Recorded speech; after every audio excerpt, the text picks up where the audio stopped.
Bom, começando aqui então, mais um episódio do podcast Dagobah. E hoje, Augusto, vamos falar sobre dois assuntos que a gente pode dizer que estouraram, tem muito assunto durante a semana, mas estouraram agora no dia de hoje, nesse sábado. O primeiro impossível não pontuar que são 100 mil mortes em pouco mais de 4 meses. 100 mil mortes, 100 mil vidas a menos entre a gente, né? Boa parte delas poderia ter sido evitada, mas não foi.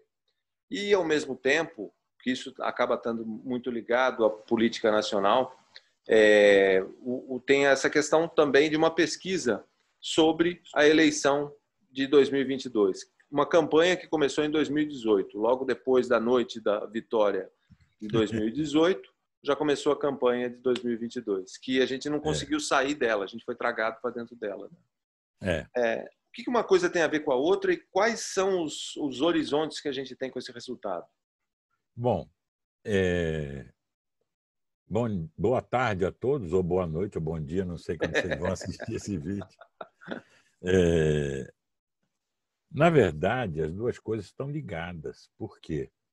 Porque a displicência com que Bolsonaro tratou a emergência sanitária, a pandemia, ela é consequência direta do seu comportamento populista. Ou seja, ele não foi eleito para governar, ele não governa. Mas ele não coordenou o Brasil no enfrentamento da pandemia? Não, mas ele não fez mais nada. Não é só isso que ele não fez. Por quê? Porque o populista é eleito para fazer campanha. Então, uma vez vencida a eleição, ele começou a campanha para vencer a próxima. Ele vive disso, está fazendo isso há 30 anos, quer dizer, campanha. Política é campanha eleitoral, não é? E quem está envolvido em campanha não dá importância a outros assuntos, nem que seja este assunto terrível, que foi deixar, por displicência, negacionismo e egotismo, que nós chegássemos a este número e não parou, não é? Porque nós continuamos perdendo mais de 1.000 vidas todos os dias. A pandemia não foi causada por Bolsonaro. De qualquer maneira, morreriam pessoas no Brasil, mas não nesse número, não é? Nós estamos em segundo lugar, não é? E, de repente, se for controlada nos Estados Unidos, vamos passar a primeiro lugar, não é? Quer dizer, não há nenhum sinal de arrefecimento desse número de mortos. Não é? E esses indicadores de UTI e tal, eles são muito incertos, porque parte das pessoas não morrem no hospital, parte das pessoas não tem oportunidade de se internar, de ser internados em unidades de terapia intensiva. Então, há muito subregistro e suma. Bom, mas, de qualquer maneira, o que eu acho que nós podemos dizer é o seguinte: quer dizer, Bolsonaro é o responsável direto pelo número exagerado de mortos, por essas 100 mil mortes que estamos constatando, infelizmente, hoje. Eu poderia citar aqui, eu até anotei, num post já de alguns dias, 12 coisas que o Bolsonaro fez e que chamam para ele a responsabilidade. Vamos ver. A primeira, ele negou desde o início a gravidade da pandemia. Sim. Comparou uma gripezinha, um resfriadinho. Segunda, ele desacreditou o número de infectados e mortos divulgados pelas autoridades sanitárias do seu próprio governo. Do próprio governo. E pelas autoridades estaduais e municipais. Hoje, para se defender, os bolsonaristas estão com uma hashtag nos Trend Topics do Twitter dizendo que o culpado das mortes são os governadores, né? Que é a maneira de se defender atacando, né? Então, ele desacreditou os números. Ele sabotou, por palavras e atos, as medidas de distanciamento físico. Não observou pessoalmente o distanciamento físico, não usou máscaras, infectou, com certeza, outras pessoas, né? Em quarto lugar, ele mentiu à população, dando a entender que menores de 40 anos não corriam nenhum risco. Né? Claro que o risco é menor, mas correm risco. Uhum. Né? Ele desinformou a população, afirmando que se ele pegasse a Covid, não sofreria nada em razão do seu físico de atleta, e insinuando que os brasileiros tinham algum tipo de proteção natural contra o vírus, na medida em que eles mergulhavam no esgoto e não tinham nada, não pegavam nada. Uhum. Sexto lugar, ele opôs os cuidados sanitários necessários à pandemia à economia, como se fosse uma questão de optar por uma coisa ou por outra, né? Afirmando que tantas ou mais pessoas iam morrer por falta de emprego do que infectadas pelo vírus. Ora, falta de emprego pode levar à morte, mas não é imediata, não é? Uhum. Então não há comparação, não é? Ele, em sétimo lugar, ele não fechou os aeroportos em tempo hábil e não orientou um isolamento para valer que poderia ter salvado ou poupado dezenas de milhares de vidas se adotado tempestivamente, se adotado no início. Em oitavo lugar, ele não usou o poder de compra do governo brasileiro para adquirir respiradores e equipamentos de proteção individual. Fez corpo mole. Isso foi um truque, né? Para depois acusar governadores e prefeitos por irregularidades na aquisição a preços majorados desses itens. É claro que, se for investigar, todos os governadores e muitos prefeitos compraram equipamentos ali no calor da hora, desrespeitando regras. Ele está pressionado dos dois lados, né? Como é que eu vou... de aquisições, claro.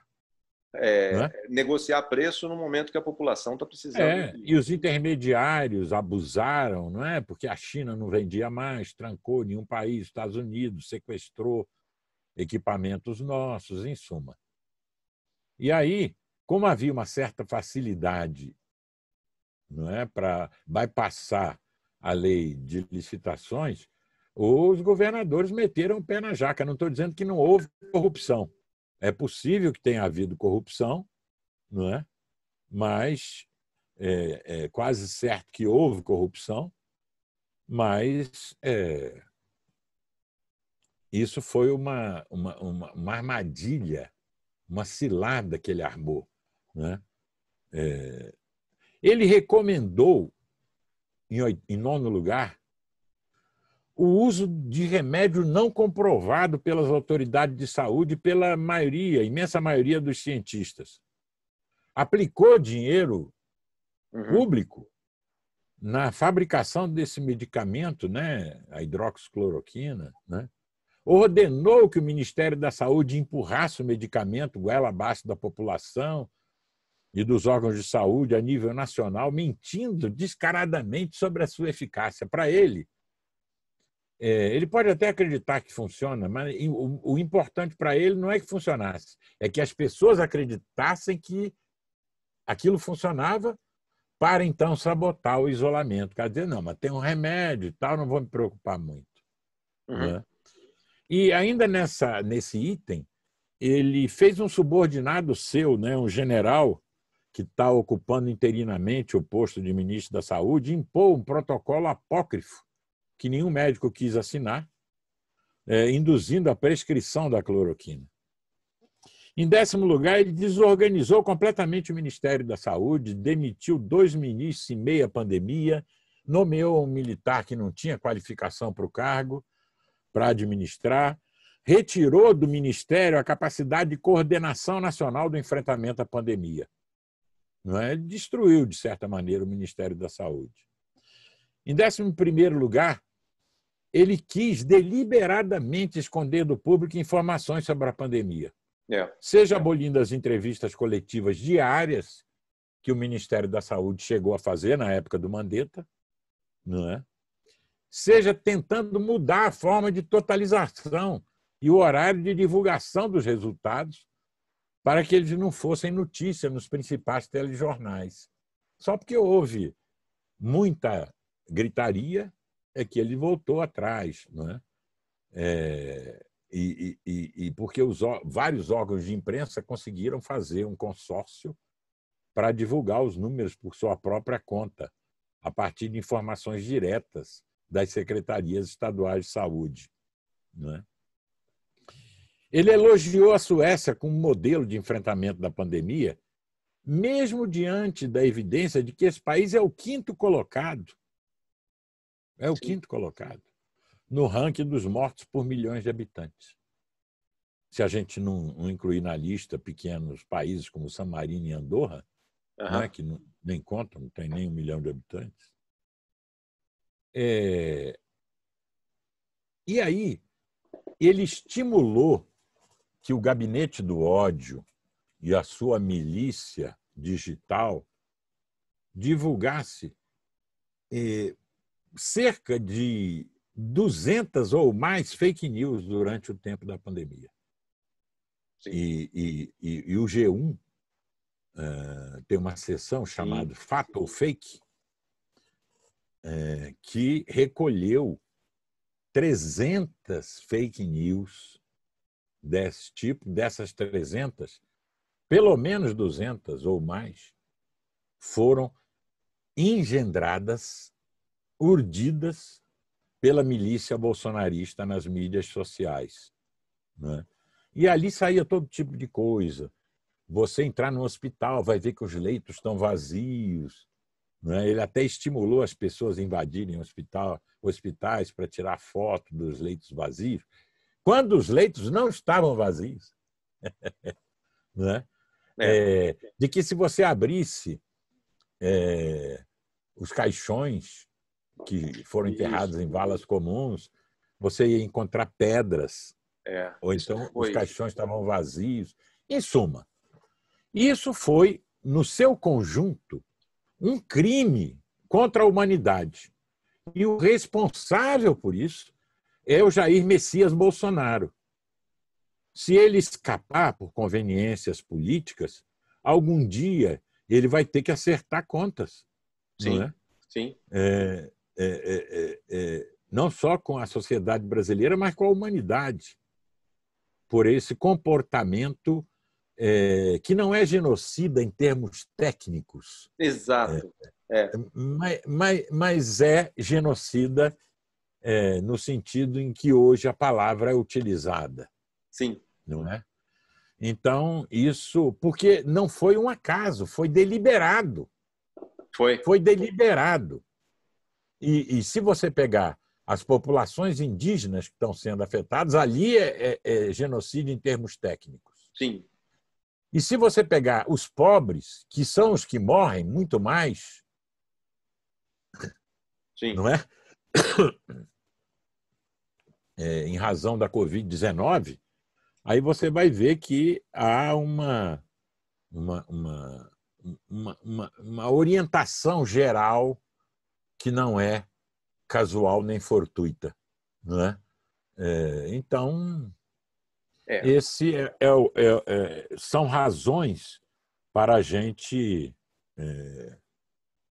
lamentar e denunciar, né? Isso tem que ser denunciado. Sim, porque tudo que ele fez foi no sentido contrário da razoabilidade, né? Não foi assim, olha, eu tomei uma decisão que foi uma decisão equivocada, acabou dando esse problema. Ele tomou a inação e a confusão. Ele provocou a confusão no meio do caminho. Mas não casualmente, ele investiu na confusão. Isso, investiu na confusão. A própria decisão de tirar o ministro como troca de roupa e colocar um ministro e deixar um ministro que é especialista em logística, quando você tem um problema de distribuição também, que está acontecendo é intencional. E aí é genocídio, porque a gente está falando, não tecnicamente, claro, mas a gente está falando de uma decisão por não cuidar, não realizar um ato que é do seu ofício. Isso. É do presidente da República. Isso. Não é do governador fazer isso. Não é para o governador fazer isso. Claro que o governador está no meio da cadeia de comando da solução. Mas para coordenar os esforços Exato. nacionais, não é? Senão não precisa de governo federal. A gente faz uma coligação de governos estaduais e dispensa o chefe do governo. Exato. Né? Então, bom, isso, no entanto, é espantoso que essa coisa não tenha chegado ainda, essa evidência não tenha feito cair a ficha de uma parte da população que, embora minoritária, continua apoiando Bolsonaro. Quando perguntada, numa pesquisa de opinião, ela diz, não, eu voto em Bolsonaro. Claro que é minoria, é a pior aprovação de um governo desde a redemocratização, não é? Uhum. Mas, mesmo assim, é muita gente, não é? Então, teve uma pesquisa recente do Poder 360, não é? Uhum. Eles criaram lá um instituto, Data Poder, Uhum. que deu o Bolsonaro disparado na frente, com 30 e tantos, etc. e tal, e os outros. Claro que isso, por enquanto, há 2 anos, sei lá, há tanto tempo das eleições assim, não vale como pesquisa eleitoral, não é? É um exercício de imaginação, porque nem os candidatos que vão, de fato, concorrer estão presentes, eles foram escolhendo gente lá para compor uma lista. Nós não sabemos se esses vão ser os candidatos, etc. e tal. O Bolsonaro está com todos os holofotes em cima dele, aparece todo dia, os outros, alguns não aparecem nunca, não é? Então... Ele é o único que está fazendo campanha, né? Ele é o único que está fazendo campanha. E os que estão fazendo campanha, como Ciro, a pesquisa foi péssima para eles. Sim. Não é? Péssima. O que mostra que essa campanha não está atingindo o público como o Ciro imaginava. Não é? E, em suma, e o povo não pode sair, não é? O povo que é mais responsável não pode sair nas ruas, não pode se manifestar. Então, é como se ele estivesse sozinho. Bom, no entanto, essa pesquisa também traz uma coisa importante, que nas simulações de segundo turno, ele empata com Moro, o que mostra que Moro é um perigo real, não é? É o único que no primeiro turno fica atrás, mas no segundo turno empata com Bolsonaro. Se eu não me engano, os dois teriam 41%. Não é? Então, o que a gente pode concluir daí? Se a situação continuasse como está, Bolsonaro poderia sim ser reeleito. Então tem que cair essa ficha. Não é? Então, continuar como está é como? Não tem oposição e não tem resistência democráticas. Não tem. Não tem manifestação de rua, inclusive por causa da pandemia. Não desmontar o esquema de manipulação das mídias sociais para falsificar a opinião pública. Tem lá a investigação do STF, sobre várias investigações no STF, tem a CPMI das fake news, está investigando algumas pessoas, o Facebook cassou algumas contas, depois o STF também algumas outras, etc. e tal, pediu para caçar algumas outras, mas o esquema continua. Bolsonaro recuou, tá?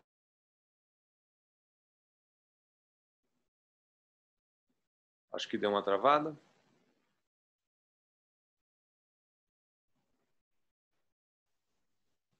Pequeno problema aqui, Augusto. A gente teve uma travada na gravação. Só voltando do ponto que a gente estava, você estava falando que o Bolsonaro poderia ser reeleito. Sim. Então, se a situação continuasse como está hoje, Bolsonaro poderia provavelmente ser reeleito. Não é? O que significa continuar como está? É não ter oposição e resistência democráticas efetivas. Não ter manifestações de rua, inclusive por causa da pandemia. As pessoas responsáveis não vão. Não é? O esquema de manipulação das mídias sociais para falsificar a opinião pública no ar, porque ele está continuando, né? Essas iniciativas do STF, do próprio Facebook, da CPMI, das fake news, que não continuou os trabalhos, né? Elas não alteraram. Bolsonaro parou de xingar o STF e parou de xingar o Congresso, mas a sua facção continua a toda, a 1000 por hora. Quer dizer, o esquema continua montado e funcionando. Então, esse esquema, se ele não for desativado, né? E não há uma campanha pelo impeachment. O que há a decisão do Rodrigo Maia de não aceitar pedido de impeachment, mas isso não é a mesma coisa que a campanha do impeachment. Se a campanha do impeachment crescer, ele tem que aceitar um pedido de impeachment. Né? Bom, essas coisas todas estão ligadas. Né? Então, é preciso cair a ficha, como eu disse. Né? O Bolsonaro pode ser reeleito. Por quê? Porque a democracia brasileira não é que ela vai ser hackeada, ela já foi hackeada. As pessoas não percebem isso. Já houve esse hackeamento. Não é? Foi hackeada para o mal. E não tem como evitar isso, a não ser um poderoso net-weaving, um movimento em rede de democratas. Não é? Então, os modos e os meios tradicionais de travar a luta política não são eficazes depois que a democracia está hackeada. Não se trata de achar um bom candidato, muito popular, um líder, né? E candidatar ele em 2022. Não vai funcionar, não é? Então, mesmo porque nós temos 3 messianismos disputando a condução das massas. Não é? Tem o bolsonarismo, tem o lulopetismo e tem o morismo, ou lavajatismo. Exato. Todos 3 têm essa vibe de ser uma espécie de messianismo, de ser salvadores. São populismos, né? Na verdade, né? Um populismo autoritário de extrema-direita, um neopopulismo de esquerda e um populismo jurídico, vamos dizer assim. Judiciário, policialesco, né? Policialesco. Então, seja qual for o resultado dessa disputa entre esses 3 messianismos, a democracia sai perdendo, não é? E ela sucumbirá mais uma vez aos populismos. Então, a situação é gravíssima e os democratas, eles não se deram conta disso ainda. Eu não falo nem dos democratas convictos, dos democratas radicais, dos democratas inovadores, não é? Nos quais que nos caracterizaria, né? Essas caracterizações, né? Seria capaz de nos designar. Eu falo dos democratas mesmo, dos caras que estão no jogo político habitual. Não é? Eles não se deram conta disso, eles estão achando que se amanhã, sei lá, aparece o Mandetta, ou se aparece o Hulk, ou se aparece sei lá, uma figura dessas, que aí tudo é eleitoral, que vai se realizar. Não! Não há como você quebrar esse hackeamento. A democracia já foi hackeada. Se ela não tivesse sido hackeada, Bolsonaro não teria sido eleito. E depois da eleição, o processo de hackeamento continua. Continua. Né? Então. Exatamente. Porque a gente sempre fala, né, que o primeiro turno é mais importante que o segundo. Porque se você conseguir colocar no segundo turno alguém que não seja populista para disputar com um populista, você tem até uma diferença para você mostrar, olha, existe uma possibilidade. Quando você coloca dois, como foi na eleição de 2018, dois movimentos populistas, já perdeu no primeiro turno. No primeiro turno, a democracia já perdeu. Com três movimentos populistas, a combinação é muito mais difícil. É muito mais difícil. Então, hoje... A gente estaria falando uma quarta via. Exatamente. Né? E muita gente vai dizer, não, mas quem tem condição de derrotar o Bolsonaro, então e o PT é o Moro. Então vamos de Moro. Né? Então, gente boa está achando isso. Partidos que se dizem democráticos, como Cidadania, por exemplo, em sua maioria estão apostando nisso. Não é? Movimentos de renovação estão dizendo, não, mas afinal o Moro é um cara honesto, é um cara que não é tão ruim quanto, sei lá, o Bolsonaro ou o PT, então vamos de Moro. Então, esse é o drama. Quer dizer, para você sair dessa armadilha é difícil. Não é? E se você não sair dessa encruzilhada, não é? Você é bom começar logo a pensar em 2026. Sim. Entendeu? E que vai ser muito difícil, porque um segundo mandato de Bolsonaro, aí ele, se no primeiro mandato, com 18 meses, ele falou, vou intervir, como aquela reportagem da Piauí mostrou, com 3 generais, na sala com 3 generais, ele fala que vai intervir, e os generais falam que o mais comedido fala, não é o momento. E o que é da ativa concordou. Que é o general Ramos. Quer dizer, o que é uma desonra e uma vergonha para o Exército Brasileiro.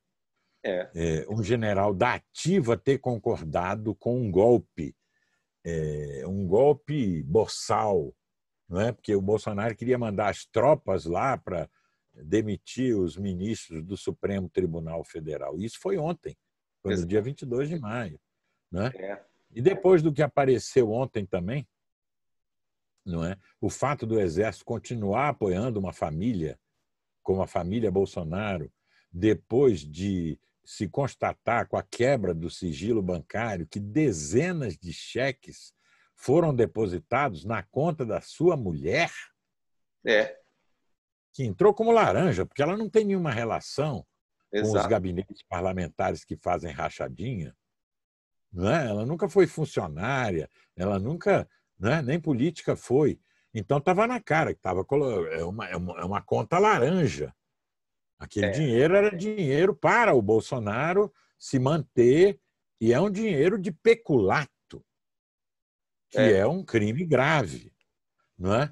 Então, apesar disso tudo, você ainda ter militares da ativa apoiando Bolsonaro, então é um sinal tenebroso, vamos dizer assim. O que seria um segundo mandato montado em cima desse primeiro, com todos esses elementos. É um segundo mandato que ele fala, não estou preparando para, não vou mais ser eleito, posso fazer qualquer coisa. O que pode romper com essa situação? Se for possível a pandemia deixar, as ruas. Se as ruas começarem a falar, elas desestabilizam esse negócio do Bolsonaro. Mas tem que desativar o esquema de falsificação da opinião pública, que é onde o bolsonarismo existe como, vamos dizer, força política. Na sociedade, ele tem pessoas que são simpáticas, mas não tem militância. Está tudo concentrado na manipulação das mídias sociais. Esse esquema tem que ser desmontado. Se ele não for desmontado, Bolsonaro não vai largar o poder. Dentro dessa pesquisa, quando você está vendo quais as possibilidades mesmo, né? Bolsonaro está na frente disparado porque não tem outro. Então, os poucos que votam em Bolsonaro elegem Bolsonaro. A antipolítica, o ódio pela política pode eleger Bolsonaro de novo. Então, ele pode se manter na campanha política dele, é só ele continuar falando a mesma coisa, usando as mesmas ferramentas. São as fake news dentro das mídias sociais, manipulando a opinião pública. Tem que tirar essa ferramenta da mão do Bolsonaro. Senão, nós vamos entrar numa dark age que pode durar muito tempo. Esse é o problema. E isso o que todo mundo está discutindo. Isso não é livre expressão. Não é liberdade de expressão. Não. Isso é contra a liberdade de expressão. Justamente. Porque você está manipulando com uma ferramenta nova. O esquema está... E o esquema não é só fake news. Você pode fazer isso com notícias verdadeiras. Sim. Entendeu? Mentindo com a verdade o tempo todo. Então, é o esquema de falsificação mesmo da opinião pública, né? Que é uma coisa que não deveria ser admitida em qualquer democracia, não é? A não ser que a democracia seja um regime suicida. Não é? Ela está admitindo, está dando liberdade a uma coisa que foi montada para acabar com a liberdade. Não dá. Não é? Então, essa é a realidade hoje. Não é? E a gente tem que cair, a ficha tem que cair. Os democratas têm que dar um jeito de se articular, se multiplicar, não é? E tomar uma série de medidas, não é? Adotando uma nova atitude e não ficarem esperando, apostando na loteria do calculismo eleitoreiro. Não é? Porque os partidos tradicionais estão destruídos ou estão com Bolsonaro. Ou então é o PT. Não é? O PT ele vai ajudar muito a reeleição de Bolsonaro. Sim. Não é? Porque o bicho-papão continua para o Bolsonaro. Olha aí os comunistas e tal, eles estão querendo voltar. Não é? Então, para o PT não voltar, vamos fazer tudo que o PT fazia. Porque senão o PT volta. É a história deles. Não é? Então, esta é a dramática situação que nós vivemos. É dramática mesmo, porque a gente está juntando todo o horror da pandemia, o horror mesmo das mortes, com um futuro político que a gente vê que não vai melhorar. Né? Não. Mas legal, Augusto. Acho que a conversa foi muito boa e a gente precisa dessas conversas para ir esclarecendo e tentando encontrar, né, as pessoas que pensam de maneira parecida ou mais ou menos alinhado e que a gente possa conversar com essas pessoas também sobre esses temas. E obrigado, então, e a gente volta. Eu que agradeço. Na semana que vem. Voltamos na semana que vem.